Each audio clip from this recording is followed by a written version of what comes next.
అనుకున్నారని వస్త్రాలయం అని ఉందని ఔషధాలయం అన్నారనుకోండి, ఔషధాలు దొరుకుతాయి, మందులు దొరుకుతాయి కదా. అట్లాగే ఈ శరీరానికి ఒక పేరు ఉందన్నమాట, దుఃఖాలయము అని. ఇంకొక బిరుదు కూడా ఉందన్నమాట, ఇంకొక విశేషణం కూడా వాడారు, అశాశ్వతం, శాశ్వతం కానిది. కానీ అటువంటి దాన్నే ఆశ్రయించి మనం మోక్షాన్ని పొందాలి.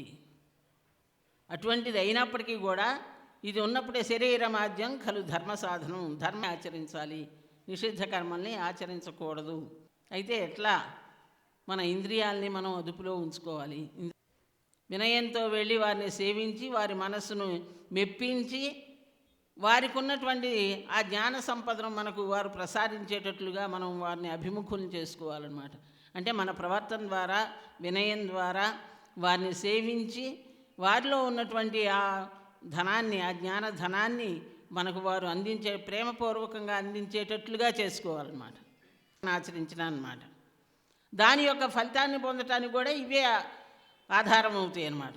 కాబట్టి మనం చేసేటటువంటి పుణ్యకర్మలను, శారీరకంగా పుణ్యకర్మలు ఏవేంటి? పరోపకారం చేయటం, ఇతరులకి ఎప్పుడూ కూడా మనం మేలు చేస్తూ, మేలు కోరుకుంటూ ఉండాలి. మనసులో కూడా మహాత్ముల యొక్క ఉద్దేశం ఎట్లా ఉంటుందంటే, కాయేన వాచ మనస, అంటే శరీరం ద్వారా కానీ, మనస్సు ద్వారా కానీ, వాక్కు ద్వారా కానీ 3 విధాలా కూడా మనం పుణ్యకర్మలను మాత్రమే ఆచరించాలి.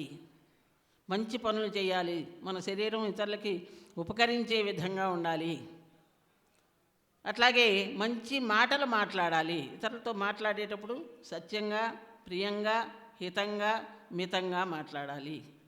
కొంతమంది మనస్సు మంచిదే కానీ వాక్కు దురుసుగా ఉంటుందన్నమాట. ననువున బుత్సంగా వచ్చున్ అతి నిష్ఠురతన్ మనమున నాటిన మాటలు వినుమెన్ని ఉపాయములను వెడల్నే అధిప. శరీరంలో బాణాలు గుచ్చుకున్నట్లయితే ఉపాయంగా తీసేసేయచ్చు, ఆ బాధను తొలగించవచ్చు, శరీరానికి కలిగిన బాధను తొలగించవచ్చు. కానీ మనస్సులో కఠినంగా గుచ్చుకున్నటువంటి మాటల్ని తీసేయటానికి ఎవరికీ సాధ్యం కాదు. కాబట్టి ఆ విధంగా కఠినంగా మాట్లాడకూడదు.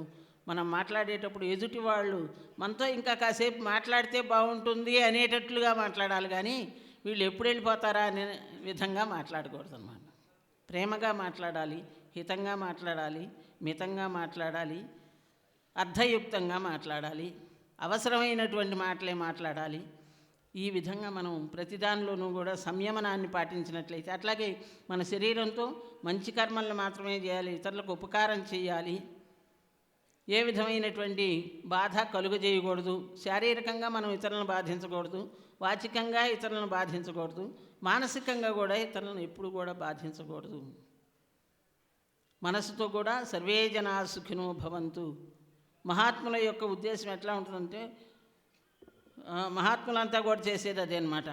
మనస వాచ కర్మణ కూడా లోకహితాన్నే వారు కోరుతూ ఉంటారు. లోకా సమస్త సుఖినో భవంతు. అందువల్లనే మనకి సర్వేత్ర సుఖినస్సంతు సర్వే సంతు నిరామయాః సర్వే భద్రాణి పశ్యంతు మా కశ్చిత్ దుఃఖమాప్నుయాత్ అని అంటారనమాట. అంటే సమస్తం కూడా అందరూ కూడా సుఖంగా ఉండాలి, అందరూ కూడా ఏ రోగాలు లేకుండా ఉండాలి, అందరూ మానసికమైనటువంటి శాంతిని పొందాలి, అందరూ ఆనందంతో జీవించాలి. ఇది మహాత్ముల యొక్క కోరిక. మన భావాలు కూడా ఎప్పుడు కూడా తోటివారితోనూ మనము బాగుండాలి, ఇతరులు బాగుండాలి, ఎప్పుడు ఆనందాన్ని అనుభవించాలి. మా కశ్చిత్ దుఃఖభాగ్ భవేతు. ఏ ఒక్కరూ కూడా దుఃఖాన్ని అనుభవించకూడదు. ఎందువలన ఎదుటివాడు దుఃఖిస్తూ ఉంటే మనకి కూడా దుఃఖాన్ని కలుగుతుందన్నమాట. ఎప్పుడైనా పరిసరాలు ఎట్లా ఉంటే మనం కూడా అట్లాగే ఉంటాం. కాబట్టి మనం ఆనందాన్ని కోరుకుంటాం, కాబట్టి ఇతరులకు కూడా ఆనందాన్ని కోరాలన్నమాట.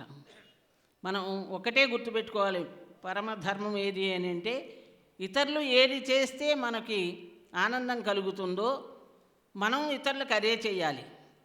ఇతరులు ఏది చేస్తే మనకు దుఃఖం కలుగుతుందో దాన్ని ఇతరులకు చేయకుండా ఉండాలి. ఈ విధంగా కనుక మనం మన జీవితాన్ని బాగుపరుచుకున్నట్లయితే, మన నడవడిని సరిదిద్దుకున్నట్లయితే అంతా కూడా ఆనందమే కలుగుతుంది. అటువంటి ఆనందాన్ని పొందటానికి ఒక మార్గం ఏంటంటే జ్ఞానం కలిగి ఉండాలి. నేనెవరో తెలుసుకోవాలి. దానికోసం మనం ప్రయత్నం చేయటం, మహాత్ములు చెప్పిన విధంగా మనం ఆచరించుకోవటం మన కర్తవ్యం. ఆ భాగ్యాన్ని మనందరికీ కూడా భగవంతుడు ప్రసాదించాలని కోరుతూ హరి ఓం తత్సత్. హరి ఓం. ఇంతవరకు మాతాజీ వారు శరీరానికి ఆత్మకు భిన్నంగా వేరు చేసి జ్ఞానం యొక్క స్థితి ఇటువంటివని బోధించారు. ధన్యవాదాలు. శంకర భగవత్పాదుల వారు మహతా పుణ్యపణ్యేన క్రీతేయం కాయనౌస్తయ పారం దుఃఖోదదే గంతం తర యావన్న విద్యతే. ఒక చోట నుంచి ఒక చోటుకి వెళ్ళేదానికి ఒక వాహనాన్ని మనం వినియోగం చేసుకుంటాం. ఆ వాహనాన్ని వినియోగం చేసుకుంటాం, కానీ ఆ వాహనం మనం ఎలాంటిది కావాలో అని మొదలు విచారించి అలాగా కొనుక్కుంటాం. ఆ స్కూటరో లేదా సైకిలో లేదా కారు, ఆ కారులో కూడా రకరకాలుగా వచ్చినాయి. దాన్ని దేని కొరకు వినియోగం చేసుకుంటాము అంటే ఒక చోటు నుంచి ఒక చోటికి వెళ్ళేదాని కొరకు మాత్రమే, ఇంకో దానికి పనికిరాదు. అది ఈ స్థలం నుంచి మీ ఇంటికి, మీ ఇంటి నుంచి ఇంకో దగ్గరికి వినియోగం చేసుకునే పనికి వస్తుందే కానీ ఇంట్లో వంట చేయమంటే వంట చేయదు. చేస్తుందా? ఊడమంటే ఊడవదు. ఇంకా పలవాళ్ళని పిలుచుకురామంటే అది పోయి పిలుచుకురాదు, దానికి డ్రైవర్ కావాలి. అది జడం. అవునా కాదా? వినపడుతుందన్నమాట. వినపడుతుంది. అందుకని అది ఒక పనిముట్టే, కానీ అది మనం కాదు. మనదైతే కావచ్చు కానీ మనం కాదు. అట్లాగే శరీరం కూడా ఒక పనిముట్టు అంటున్నాడు శంకర భగవత్పాదులు. ఎట్లాగైతే మన కారుని, స్కూటర్ని, సైకిల్ని, మనకు అవసరం ఉన్న వస్తువులను ఒక డబ్బిచ్చి కొనుక్కుంటున్నామో ఇది కూడా కొనుక్కున్నామంట. దేన్ని కొనుక్కున్నాము? శరీరాన్ని. ఏం పెట్టి? ఏం డబ్బది? మహతా పుణ్యపణ్యేన, గొప్పనైన పుణ్యం అనే ధనాన్ని పెట్టి కొనుక్కున్నాము. కొనుక్కున్న వస్తువు తానా తనదా? చెప్పరేమండి? తానదే కానీ తాను కాదు. ఇగో ఈ వస్తువు కొనుక్కున్నావు, నాది కానీ నేను కాదు. ఈ వస్తువును కొనుక్కున్నావు, నాది కానీ నేను కాదు. ఏదేది మనము డబ్బిచ్చి కొనుక్కుంటామో మనది కానీ మనం కాదు. ఇప్పుడు శంకర భగవత్పాదులు ఏమంటున్నారు? ఈ శరీరాన్ని పుణ్యం అనే ధనం పెట్టి కొనుక్కున్నాము, అయితే మనమా మనదా? మనది కానీ మనం కాదు. ఈ వస్తువు కొన్నందువల్ల నాకంటే భిన్నమేలాగో, ఈ వస్తువును కొన్నందువల్ల నాకంటే భిన్నమేలాగో, ఇదే పుణ్యమని ధనం చేత కొన్నాం కాబట్టి నేను కాదు, నాది. సంబంధం ఎప్పుడైతే వస్తుందో అప్పుడు తనకంటే భిన్నమే కానీ తనది కాదు. నాది నాది నాది నాది అంటున్నాం కదా. నా శరీరం బాగలేదంటాం కానీ నేను శరీరం బాగలేదంటాం ఎప్పుడన్నా? అన్నారా మీరు? లేదు. నా కన్ను బాగలేదండి, నా చూపు బాగలేదంటామా? నేను చూపు బాగలేదంటామా? నా చెవు వినబడడం లేదంటాం కానీ నేను చెవు వినబడడం లేదనం. అట్లాగే ప్రతిదీ నాది నాది అంటున్నాం కానీ నేను అనడం లేదు. అందుకొరకే ఇది పారం గంతం సరే యావన్న విద్యతే. ఎంతవరకైతే కారు బాగుంటుందో అంతవరకే ప్రయాణం చేస్తాం కానీ అది చెడిపోయిన తర్వాత ప్రయాణం చేయము. అందుకొరకు అది బాగున్నంతవరకే మనము ప్రయాణం చేయాలని ఎట్లాగైతే అనుకుంటామో అట్లాగే ఈ శరీరం అనే వాహనం కూడా, నౌక కూడా పారం గంతం స్థర యావన్న విద్యతే. శరీరం పడిపోకముందే ఈ సంసారం యొక్క జనమన్న ప్రవాహం యొక్క పారాన్ని, అంటే అవతల ఒడ్డుని దాటేదానికి మనం ప్రయత్నం చేయాలి అని దాని యొక్క భావం. అందువల్ల సంబంధం కలిగిన వస్తువులు మనకంటే భిన్నమేమో, అవి శీర్ణమైపోతాయి. అవి పాడైపోతే మనం పాడైపోతున్నామా? కారు చెడిపోయింది, మనం కూడా చెడిపోయామా? చెప్పరేమండి? అది ఇంట్లో కుండ పగిలిపోయింది, మనం కూడా పగిలిపోయామా? ఇల్లు కూలిపోయింది, మనం కూడా పోయామా? అవన్నీ పోయినప్పటికీ మనం ఎట్లాగైతే ఉన్నామో దానికంటే భిన్నంగా ఉన్నాం. వాటిని వాడుకొని వాటిని సుఖం పడుతున్నామో ఇది పోయినప్పుడు కూడా మనం పోము. అదే ఆత్మజ్ఞానం. శరీరం పోయినప్పటికీ మనము పోము. అజో నిత్య శాశ్వతోయం పురాణో నహన్యతే హన్యమానే శరీరే. భగవంతుడు చెప్తా ఉన్నాడు, శరీరం పోయినప్పటికీ నేను అనేవాడు పోడు. నేను బాల్యంలో నేనన్నాము, కౌమారంలో నేనన్నాము, తర్వాత వయస్సులో నేనన్నాము, తర్వాత వృద్ధాప్యంలో నేనన్నాము, చచ్చిపోయినప్పుడు కూడా నేను ఏషు వ్యావృత్తేషు యద్వనంతి తత్తేభ్యో భిన్నం. మారుతున్న వాటి లోపల మారకుండా ఉండేది ఏదైతే ఉందో మారే వాటికంటే అది భిన్నము. అందుకొరకే దేహి నిత్యమవధ్యోయం దేహే సర్వస్య భావత అజో నిత్య శాశ్వతోయం పురాణో నహన్యతే హన్యమానే శరీరే. దేహి అంటే శరీరం కలిగిన వాడు ఆ శరీరంతో పాటు ఉన్నప్పటికీ శరీరాన్ని తను వాడుకున్నప్పటికీ శరీరం పోతే తాను పోయేవాడు కాదు. మన చేతిలో ఉన్న వస్తువు పోయినప్పటికీ మనం ఎట్లాగైతే వెళ్ళామో అనేది ఏదైతే ఉందో అది జ్ఞానమో, ఆ జ్ఞానం ఎలా జరుగుతుంది అనేది మన కేనోపనిషత్తులో ఏదైతే ఉందో దేవతలంతా కూడా ఇది నా వల్లనే కలిగింది, నా వల్ల ఇంతవరకు చెప్పారే స్వామివారు, నా వల్లనే కలిగినప్పుడు వారి యొక్క భంగాన్ని ఇది వాళ్ళ యొక్క గర్వభంగాన్ని చేసేదానికి ఎట్లాగైతే ఆకాశంలో మా హేమవతి, ఉమా అంటే హేమవతి, హిమవత్ పుత్రిక అయిన ఉమాదేవి ఆ రూపంలో ఉన్న బ్రహ్మజ్ఞానం బోధించింది. ఉమా అంటే ఏంటిది? ఉమాలో ఎన్ని అక్షరాలు ఉన్నాయండి? ఉమా చెప్పండి చేతులతో. ఎన్ని? రెండా మూడా? మూడు ఉన్నాయి. ఓ మాలో ఆ, మాలో ఆ ఉందా లేదా? మాలో ఆ లేకపోతే మనం పలకలేము, అంటాం అంతే. కాలో ఆ లేకపోతే కానలేము, అంటాం అంతే. మూడు ఉన్నాయా? ఆ ఆని తీసి మొదట్లో పెట్టండి, ఆ తీసుకొచ్చి మొదట్లో పెట్టండి, ఏమవుతుంది? ఆ ఉమా మూడు అక్షరాలు అయితే ఓం అంట. అంటే ఓంకార ప్రతిపద్దని చెప్పుకున్నాం మనం. జెండావిష్కరణ ఓంకార ప్రతిపాద్యమైన తత్వం అది నీ వల్ల కాలేదు, అందుకని నిమిత్త మాత్రం భవసతి సాచి. అర్జున నువ్వు నిమిత్తంగా ఉన్నని నేను చేస్తున్నానన్నాడు. అట్లాగే ఉమా శబ్ద ప్రతిపాద్యమైన ఓంకారము, ఓంకార ప్రతిపాద్యమైన ఏదైతే ఉందో ఆ తత్వం ప్రణవం ద్వారే సాధ్యమవుతుంది. ప్రణవం ద్వారానే జ్ఞానం కలుగుతుంది. అందుకని దేవిద్యేవైతైవే శబ్ద బ్రహ్మం పరంబ్రహ్మించత్ శబ్ద బ్రహ్మని నిష్ణాత పరంబ్రహ్మాది గచ్చతి. రెండు విద్యను నేర్చుకోవాలి, ఒకటి శబ్ద బ్రహ్మము, ఒకటి పరబ్రహ్మము. శబ్ద బ్రహ్మం ఏదైతే ఉందో వేద జ్ఞానము, పరబ్రహ్మం ఏదైతే ఉందో వేద ప్రతిపాద్యమైన తత్వము. ఈ రెండింటి అందు శబ్ద బ్రహ్మం అందు ఎవడైతే నిష్ణాతుడు అవుతాడో, ఇంకా శబ్ద బ్రహ్మం అంటే ఓంకారం కూడా శబ్ద బ్రహ్మమేనో, ఎందుకంటే ఓమితి ఏకాక్షం బ్రహ్మ అని చెప్తుంది. కాబట్టి దాని అందు ఎవరైతే నిష్ణుడు అవుతాడో పరబ్రహ్మ స్వరూపం తానే అవుతాడని ఆ తత్వం బోధిస్తుంది. కాబట్టి నామనామినో రభేద అన్నట్టుగా ప్రణవానికి ప్రణవవాచ్యుడైన తత్వానికి భేదం లేదనే ఉద్దేశం చెప్పేదాని కొరకు ఎన్నో యజ్ఞాలు చెప్పబడి దవి యజ్ఞ, తపో యజ్ఞ, యోగ యజ్ఞ, తదాపరి స్వాధ్యాయ జ్ఞాన యజ్ఞ, యతే సంస్కృత ఈ రకరకాల యజ్ఞాలు. అక్కడ కొన్ని యజ్ఞం చెప్తున్నాడు. ద్రవ్యయజ్ఞం. ద్రవ్యయజ్ఞం అంటే ఏ తత్తద్దేవతోద్దేశేన హవిత్యాగ యజ్ఞ అన్నాడు. ఆయా దేవతను అనుసరించి ఏ హవిస్నైతే ఇస్తుంటామో అది యజ్ఞం అయితే చెప్పిందో అట్లాగే రకరకాల యజ్ఞాలు ఇందులో చెప్పబడ్డాయి. ఆఖరికి ఏం లేకుండా బ్రహ్మార్పణం, బ్రహ్మావిర్, బ్రహ్మాగ్నో, బ్రహ్మనావతం. నేను తినేది బ్రహ్మస్వరూపమే, తినేవాడు బ్రహ్మస్వరూపమే, తినబడే అన్నము బ్రహ్మస్వరూపమే, జీర్ణం చేసేది బ్రహ్మస్వరూపమే అనే ఈ విధంగా దానిలో సర్వము బ్రహ్మమయం రే ఈ జగత్తంతా బ్రహ్మమయం అని ఆ సదాశివ బ్రహ్మేంద్ర అన్నట్టుగా ఆ భావన వచ్చేదాని కొరకు, బ్రహ్మభావన వచ్చేదాని కొరకు ఆ మంత్రం కూడా అందులో చెప్పబడింది. అందుకొరకు కేనోపనిషత్పాద్యమైన తత్వము జ్ఞాన యోగంలో చెప్పబడిన తత్వం ఏదైతే ఉందో ఏకత్వాన్నిగా ఇంతవరకు మీకు ప్రతిపాదించి చెప్పారు. కాబట్టి ఈ మనం ఎప్పటి నుంచో వస్తుంది అనుకున్న అఖిలాంధ్ర సాధు పరిషత్ స్వర్ణోత్సవ మహోత్సవాలు వచ్చాయి. ఒక పూట ఏమైంది? పోయింది. అవునా? అందుకొరకు ఎంత మనం ఆకాంక్షిస్తామో అంతవరకు శరీరం లేకపోయినప్పటికీ దేని ఆకాంక్షించాలో శరీరం ద్వారా, ఈ మనస్సు ద్వారా దాన్ని మనం పొందేదానికి ప్రయత్నం చేయగలిగితే సమయం సార్థకమవుతుంది.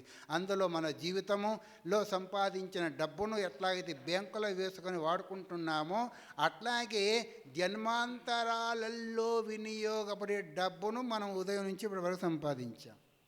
ఏంటిది అది? జ్ఞానమనే ధనము, పుణ్యమనే ధనము. శృతం హరతి పాపాని తథారోగ్యం ప్రయచ్చతి.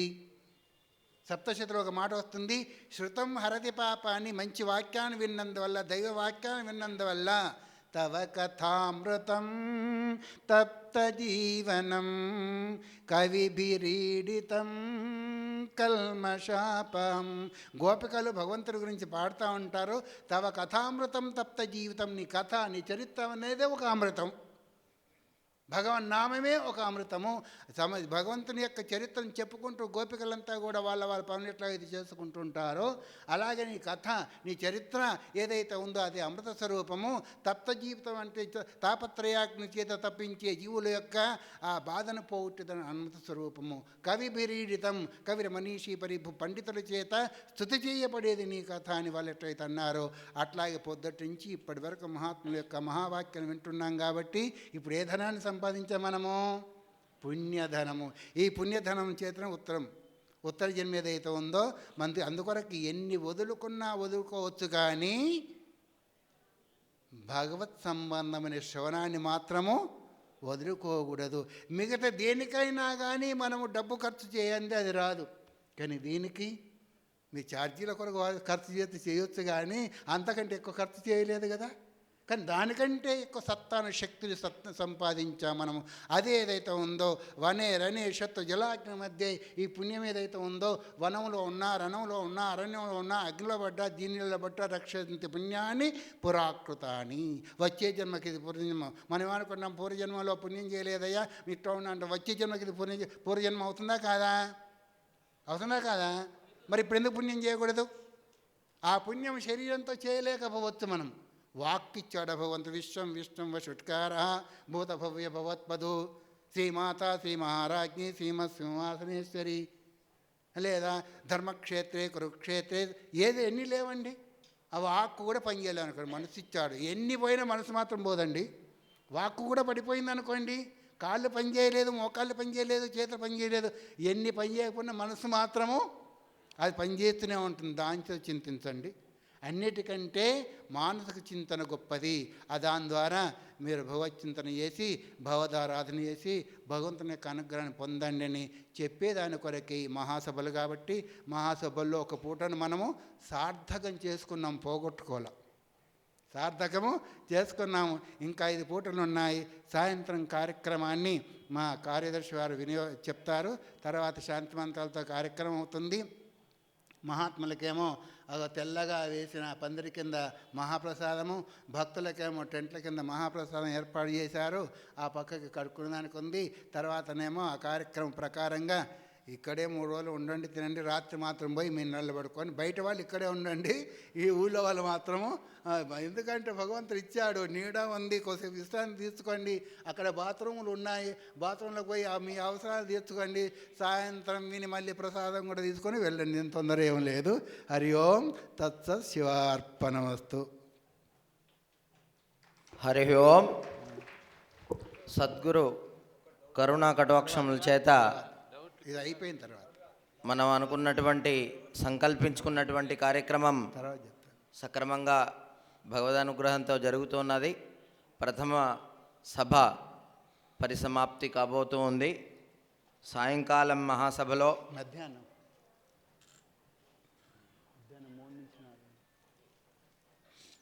మధ్యాహ్నం 2:30 నుంచి 3:30 వరకు యోగాసన ప్రదర్శన. పూజ్యపాద శ్రీ శ్రీ శ్రీ నిర్మలానందగిరి స్వాముల వారు జొన్నాడ. సాయంకాలం 4 గంటల నుంచి 8 గంటల వరకు మహాసభ ఉంటుంది. 2వ మహాసభ